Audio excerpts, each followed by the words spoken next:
Hello guys, तो स्वागत है आप सभी का पीएस एक्सप्लेन चैनल में। तो लास्ट एपिसोड में हमने देखा था हावर्ड स्टार्क वैन की मम्मी को लेके भाग गए होते हैं। जो अंकल वैन होते हैं वो टोनी के ऊपर अटैक कर देते हैं। फिर टोनी उनको बांध के $100 मिलियन की कंपनसेशन देता है जिससे वो अपनी नई लाइफ स्टार्ट कर सके, और अंकल वैन पैसे लेने के लिए मान गए होते हैं।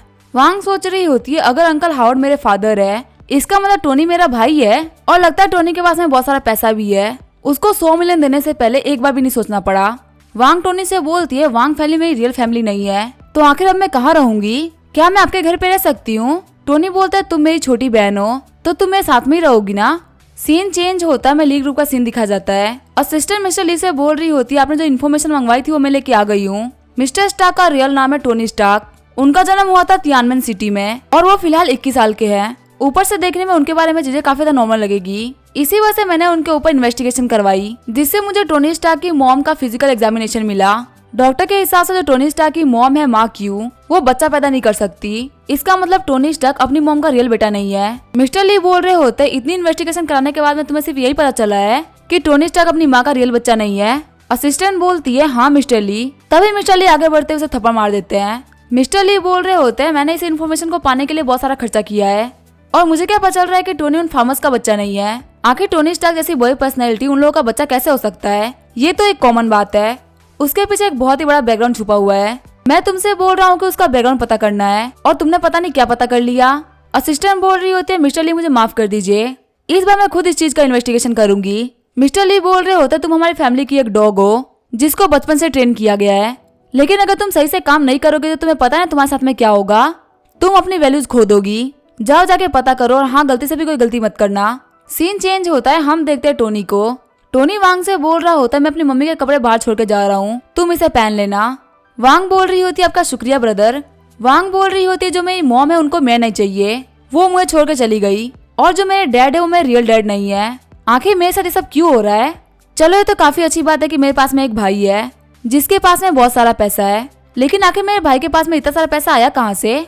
वो तो एक फ्रूट सेलर की फैमिली से बिलोंग करता है। कहीं वो कुछ गलत काम तो नहीं कर रहा ना? और मैं भी बड़ी हो चुकी हूँ, अगर मेरा भाई कुछ गलत कर रहा है तो मुझे उसको सही रास्ते पे लेके आना पड़ेगा। वही हम देखते हैं बाहर टोनी को जो कि अपने डैड को कॉल कर रहा होता है पर उनका फोन अनरीचेबल आ रहा होता है। टोनी सोच रहा होता है तुम दोनों सच में काफी ज्यादा कमाल के हो, तुमने अपना फोन बंद कर लिया है। आखिर तुम्हारे से घटिया लोग पेरेंट्स कैसे बन सकते हैं? तुम्हारे किए हुए सारे गलत कामों को मुझे साफ करना पड़ रहा है। वांग बाहर आते हुए बोल रही होती है बदल मैंने नहा लिया। टोनी बोल रहा होता है वांग तुम मेरे मॉम डैड के बेडरूम में सो जाओ, मेरे पास मेरा खुद का कमरा है सोने के लिए, अगर तुम्हें किसी भी चीज की जरूरत हो तो मुझे बुला लेना। तभी जो वांग होती है वो टोनी को पकड़ लेती है। वांग बोल रही होती है मुझे अकेले सोने में काफी डर लगता है, क्या मैं आपके कमरे में जमीन पे सो सकती हूँ? टोनी बोलता है ठीक है, इसमें कोई प्रॉब्लम नहीं है। सोते हुए टोनी सोच रहा होता है मेरी एक छोटी बहन है और उसके बारे में मुझे पता भी नहीं था। पता नहीं क्यों पर मुझे कभी कभी लगता है कि मैं एक नॉवल पढ़ रहा हूँ, पर जो भी हो मेरी एक छोटी बहन है, काफी ज्यादा खुशी की बात है। अगले दिन हम देखते हैं नताशा सिटी के अंदर आ गई होती है। सिटी को देखते हुए नताशा बोल रही होती है तो काफी ज्यादा गरीब सिटी है। हम देखते तियानमेन सिटी के हेड की तरफ से एक बंदा आता है जो कि बोल रहा होता है मिस नताशा का हमारी सिटी के अंदर वेलकम है, मैं हमारे लीडर की तरफ से आपको लेने के लिए आया हूँ, कार अरेंज हो गई है, चलिए हम लोग चलते हैं। फिर जो नताशा होती है वो वहाँ के हेड के पास में आ गई होती है और वहाँ पे काम स्टार्ट हो गया होता है। हम देखते वहाँ पे एक बंदा होता है जो कि वहाँ की सारी इन्फॉर्मेशन अंकल हान को दे रहा होता है। वो अंकल हान को बताता है कि तियानमेन सिटी के अंदर फिल्म सिटी बनना स्टार्ट हो गई है। अंकल हान बोलते हैं ठीक है मैं तुम्हें कल पैसे भेज दूंगा। फिर अंकल हान बोल रहे होते हैं फाइनली जगह डिसाइड हो गई है, जो फिल्म सिटी की लोकेशन है वो तियानमेन सिटी होने वाली है। मुझे जल्दी से जाके वहाँ पे कुछ जमीनें खरीदनी होगी क्योंकि वो जगह काफी आगे बढ़ने वाली है। असिस्टेंट बोल रहा होता है ठीक है बॉस, मैं कुछ लोगों को भेज देता हूँ वहाँ पे जमीन खरीदने के लिए। अंकल हान सोच रहे होते हैं मिस्टर स्टार्क मैंने आपको कभी भी ऑफेंड नहीं किया, लेकिन पैसा कमाने के लिए मुझे वहाँ पे आना ही पड़ेगा। जो असिस्टेंट होता है वो कॉल करते हुए बोल रहा होता है हम लोग को जमीन चाहिए तियानमेन सिटी के अंदर। वही हम देखते हैं जितने भी पावरफुल बिजनेसमैन होते हैं वो सभी तियानमेन सिटी के अंदर जाने वाले होते हैं और वहाँ पे जमीनें खरीद रहे होते हैं। तियानमेन सिटी आने वाले रास्ते में पूरी भीड़ लग गई होती है। वही हम देखते हैं टोनी को जो कि अपने खेत में बैठा होता है।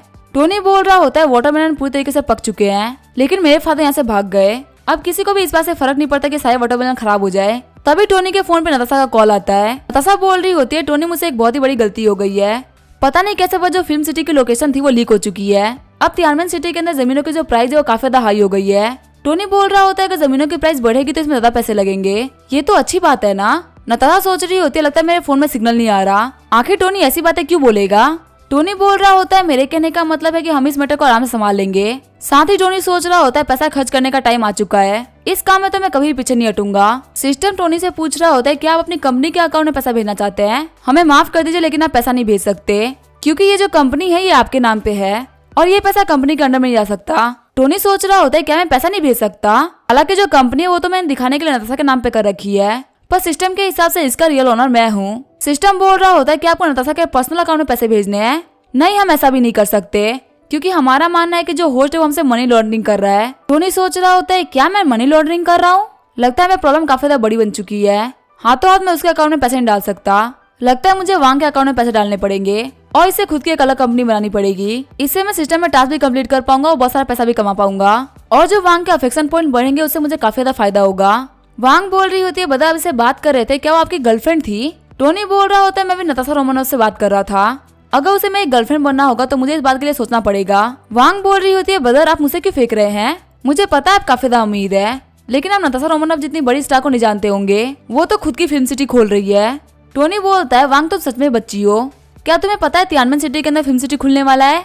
वैसे तुम्हारे कार्ड के अंदर काफी सारा पैसा है, क्या तुम थोड़ा पैसा नहीं कमाना चाहती? वांग बोलती है पैसे पर मैं कैसे कमा सकती हूँ? टोनी बोलता है यहाँ देखो यहाँ बहुत सारी जमीनें पड़ी हुई है, क्या हो अगर फिल्म सिटी यहाँ पे बने और मान लो यहाँ पे फिल्म सिटी नहीं भी बन रही है तो ये टूरिज्म प्लेस बन जाएगा, इससे भी हम बहुत सारा पैसा कमा सकते हैं। एक फिल्म सिटी के यहाँ पे आने से यहाँ पे बिजनेस आएगा, साथ ही बहुत सारे लोग भी, फिर हम लोग यहाँ पे बहुत कुछ कर पाएंगे। वांग सोच रही होती है जो मेरे पैसे वो मुझे ब्रदर टोनी ने दिए हैं, ये मेरे खुद के पैसे नहीं है, मैं हमेशा टोनी के पैसे को यूज नहीं कर सकती, मुझे मेहनत करके खुद से पैसे कमाना सीखना पड़ेगा। वांग बोलती है हाँ ब्रदर सही बोल रहे हैं, मैं टाउन में जा रही हूँ इस चीज को डिस्कस करने के लिए। टोनी सोच रहा होता है चलो ये लड़की मेरा काम कर रही है और सच में मैं इस सिटी के भीड़ भड़ाके से दूर रहकर काफी ज्यादा खुश हूँ, यहाँ मुझे काफी ज्यादा कंफर्टेबल फील हो रहा है। तभी हमें बहुत सारी कार्स आ जाती है, कार से एक लड़की उतरते हुए बोलती है आखिर ये कैसी जगह है, यहाँ पे तो रोड भी पक्की नहीं है। फिर वो टोनी के पास में आते हुए बोलती है तुम टोनी हो ना? टोनी बोलता है तुम कौन हो? वो लड़की बोलती है मेरा नाम है लिन झूलू और मिस्टर स्टार्क हम लोग फिर से मिल गए। टोनी सोच रहा होता है क्या हम लोग फिर से मिल गए, मुझे तो ये लड़की बिल्कुल भी याद नहीं है, लगता है मेरे पीछे पड़ने के लिए आई है। टोनी बोल रहा होता है मुझे माफ कर देना पर मेरी याददाश्त इतनी अच्छी नहीं है, मेरे हिसाब से तो हम लोग पहले कभी भी नहीं मिले। झूलू बोल रही होती है क्या मैं आपको याद नहीं हूँ, हम लोग झाउटियान के कार शोरूम पे मिले थे, मैं अपने बड़े भाई मिस्टर ली के साथ में थी। टोनी सोच रहा होता है हाँ मुझे याद आया, वहाँ पे मिस्टर ली नाम का कोई बंदा तो था जिसकी मैंने 2 कार्स खरीद ली थी, वो भी काफी ज्यादा हाई प्राइस पे, वो उन कार्स को अपनी बहन को ही गिफ्ट करने वाला था, इसका मतलब यही वो लड़की है। झूलू सोच रही होती है रूमर के हिसाब से मिस्टर स्टार को लड़कियों से इतना फर्क नहीं पड़ता, ये बिल्कुल भी ठगी इंसान नहीं है और इनको फंसाना बेहद ही मुश्किल है, लेकिन कोई बात नहीं मैं भी हार नहीं मानने वाली, ये मुझे पक्का से याद रखेंगे। टोनी बोलता है ठीक है मुझे याद आ गया, लेकिन मिस झूलू आपका मुझसे क्या काम है? झूलू बोल रही होती है क्या आप मुझसे बाहर ही बात करेंगे, क्या आप मुझे घर में इनवाइट नहीं करेंगे बात करने के लिए? अपने आसपास में देख के टोनी सोच रहा होता है यहाँ पे तो बहुत भीड़ लग गई है, सच में गांव वाले लोग ऐसे ही होते हैं, बड़ी मछली देखी नहीं और फंसाने के लिए आ गए। टोनी उन लोगों को बोल रहा होता है तुम्हारी जो कार है उनको रोड के साइड में पार्क कर लो, उनको खेतों में पार्क मत करना वरना वेजिटेबल्स खराब हो जाएंगे, मैं यहाँ पे विलेजर्स की वेजिटेबल्स को खराब होते हुए नहीं देख सकता। आगे वो लोग टोनी के घर पे आ गए होते हैं, इतने सारे गार्ड्स को देखते हुए टोनी के घर के आगे काफी सारी भीड़ लग गई होती है। टोनी बोलता है मिस झूलू मुझे बताइए कि आपको क्या काम है जिसकी वजह से आप यहाँ पे आई है? झूलू बोल रही होती है आपके प्लान्स क्या है? टोनी शॉक होते हुए पूछ रहा होता है आपके कहने का मतलब क्या है? झूलू बोल रही होती है टोनी स्टार्क एक्टिंग करना बंद करिए, आप बाकी लोगों को बेवकूफ बना सकते हैं पर मुझे बेवकूफ नहीं बना सकते। सबसे पहले आपने $100 बिलियन के इन्वेस्टमेंट के बारे में अनाउंस किया और उसके बाद एक नई कंपनी को इतना सारा पैसा संभालने के लिए दे दिया। जो नताशा है वो एक काफी अच्छी एक्टर है लेकिन उसको बिजनेस के बारे में कुछ भी नहीं आता, उसी कंपनी में सिर्फ कचरा लोग भरे पड़े हैं, इसी वजह से जो ये न्यूज थी वो लीक हो गई। न्यूज लीक होने के बाद में सभी लोग तियानमेन सिटी के अंदर आ रहे हैं, कुछ लोग तो यहाँ पे सियोल की जमीनों को बेच रहे हैं तियानमेन सिटी के अंदर जमीन लेने के लिए, और यही आपका सीक्रेट प्लान है, आप सभी लोगों की साइज जो खरीद रहे हैं और यहाँ की चीज उनको बेच रहे हैं। टोनी सोच रहा होता है लगता है मेरा इन्फ्लुएंस काफी ज्यादा है। फिर टोनी बोलता है अगर मैं कर भी रहा हूँ तो उससे तुम्हें क्या है? झूलू सोच रही होती है मैंने इसके प्लान्स के बारे में पता लगा लिया लेकिन फिर भी ये काफी ज्यादा शांत है, जो मेरा भाई है वो काफी ज्यादा डोमिनेंट इंसान है, उसको जो भी चाहिए होता है उसको वो हासिल करके रहता है, लेकिन फिर भी टोनी स्टार्क के बात आते वो भी पीछे हट गया। ये जो बंदा है टोनी स्टार्क इसको हम दुश्मन नहीं बना सकते। झूलू बोल रही होती है यहाँ पे मैं अपनी फैमिली की तरफ से आई हूँ ताकि मैं आपसे डिस्कस कर सकूँ। बाहर जो वैंग होती है वो गार्ड्स को बोल रही होती है तुम मुझे क्यों रोक रहे हो, ये मेरा घर है मुझे जाने दो, तुम मुझे मेरे घर के अंदर जाने से नहीं रोक सकते। वही गार्ड्स बोल रहे होते हैं आखिर पागल लड़की कहाँ से आ गई, इसे यहाँ से बाहर फेंको। फिर गार्ड्स वैंग को पकड़ते हुए बोल रहे होते हैं अंदर काफी जरूरी मीटिंग चल रही है, तुम अभी अंदर नहीं जा सकती। हम देते जो वांग होती है वो रो रही होती है, तभी टोनी गुस्सा करते हुए बोल रहा होता है आखिर तुम क्या कर रहे हो, मेरी बहन इसको छोड़ दो। फिर वो बॉडीगार्ड अपने बॉस को देखता है और बोलता है क्या मैं इसको छोड़ दूं, पर उसकी बॉस उसे कोई भी आंसर नहीं करती। झूलू सोच रही होती है टोनी इस लड़की की वजह से काफी ज्यादा गुस्सा हो गया है, चलो देखते हैं आखिर ये बंदा क्या क्या कर सकता है। तभी जो टोनी होता है वो आगे बढ़ते हुए गार्ड को उठा के पटक देता है। गार्ड को ऐसे मार खाते हुए देख के सभी लोग शॉक्ड हो गए होते हैं। झूलू सोच रही होती है हमारे जितने भी गार्ड्स है वो सभी रिटायर्ड सोल्जर्स है, इतने पावरफुल बंदे को मारना काफी ज्यादा बड़ी बात है। मैंने तो सुना है कि जितना ज्यादा अमीर बंदा होता है उतना ज्यादा कमजोर होता है। मेरा जो बड़ा भाई है उसको सिर्फ 2 फ्लोर चढ़ने के बाद में उसके फेफड़े बाहर आ जाते हैं, लेकिन इसको देख के लग रहा है कि इसकी बॉडी आयरन से बनी हुई है और ये कोई आयरन मैन हो। मेरे लिए ऐसे ही लड़के रियल मैन है, मुझे ये काफी ज्यादा पसंद आया। सिस्टम टोनी को बोल रहा होता है आपके सिस्टम में एक नई लड़की जुड़ी है, अगर आप इसको अपना बना लेते हैं तो आपको पेंटिंग के अंदर प्रोफेशनल स्किल मिल जाएगी और आप सिंगिंग के भी मास्टर बन जाएंगे। टोनी बोलता है अच्छा तो ये तुम्हारा एटीट्यूड है, तुम मुझसे कॉपरेशन के लिए बात करने के लिए आई थी लेकिन तुम मेरे ही घर पे मेरे ही फैमिली को बुली कर रहे हो। वांग बोल रही होती है ब्रदर आखिर ये लोग कौन है।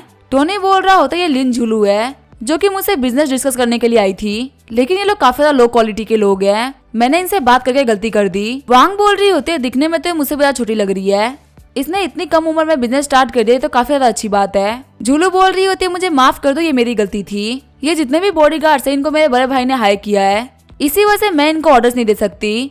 क्या अब तुम सेटिस्फाइड हो।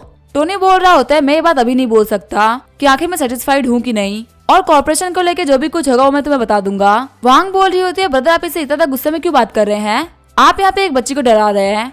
फिर वांग झुलू से बोलती है हेलो मेरा नाम है वांग। वही झुलू बोल रही होती है मेरा नाम है लिन झुलू। वांग तुम्हारी एज कितनी है। वांग बोल रही होती है मैं 18 इयर्स की हूँ, और आखिर तुम्हारी एज क्या है।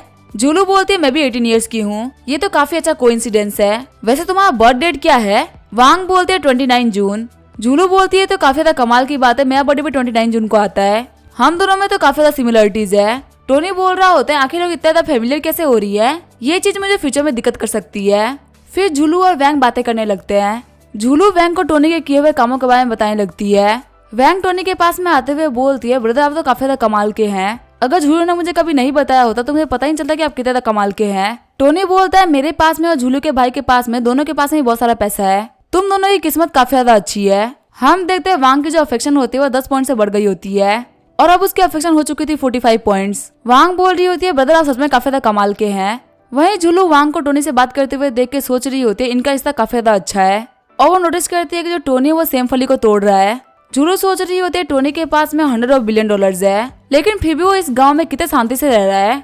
जो टोनी का दिमाग है उसको दुनिया को सोचने का तरीका वो काफी ज्यादा ऊपर है, वो अर्थ के लोगों के डिजायर से काफी ज्यादा ऊपर निकल चुका है। क्या इतना एक्सीलेंट और परफेक्ट पर्सनैलिटी एग्जिस्ट करती है, पता नहीं मुझे ऐसा क्यों लगता है, लेकिन टोनी के पास में बहुत सारे सीक्रेट्स है। हम देते हैं झुलू की जो अफेक्शन होती है वो 10 पॉइंट से बढ़ गई होती है।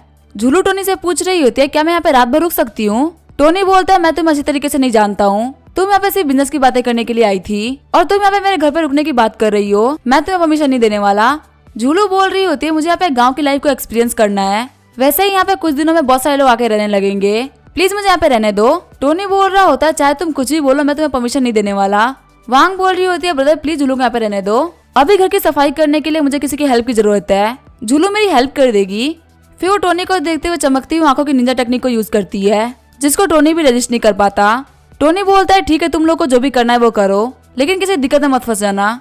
टोनी सोच रहा होता है झुलू तुमने अभी तक गाँव की लाइफ को एक्सपीरियंस नहीं किया है, तुम्हें क्या लगता है काफी ज्यादा कंफर्टेबल है, सिर्फ 2 दिन के अंदर मैं तुम्हें वापस सिटी भागने में मजबूर कर दूंगा। वही झुलू सोच रही होती है मुझे टोनी को पास से रहकर ऑब्जर्व करना होगा, इसने यहाँ पे जो भी सीक्रेट छुपा के रखे हुए हैं वो मुझे सामने लेके आने होंगे। आगे टोनी अपने कमरे में आ गया होता है सोने के लिए, वहीं उसे अपने बाजू वाले कमरे से बहुत सारी आवाजें आ रही होती है। टोनी सोच रहा होता है लड़कियों के पास में बात करने के लिए बहुत सारे टॉपिक होते हैं, वैसे मैं लिन फैमिली के साथ में बिजनेस कर सकता था, लेकिन ये लोग काफी ज्यादा बेकार काम भी करते हैं, मैं इन लोगों के साथ में हाथ नहीं मिला सकता। लेकिन जो लिन फैमिली है उसने अपनी लड़की को यहाँ पे भेजा है जो कि मेरे ऊपर काफी ज्यादा ट्रस्ट करती है।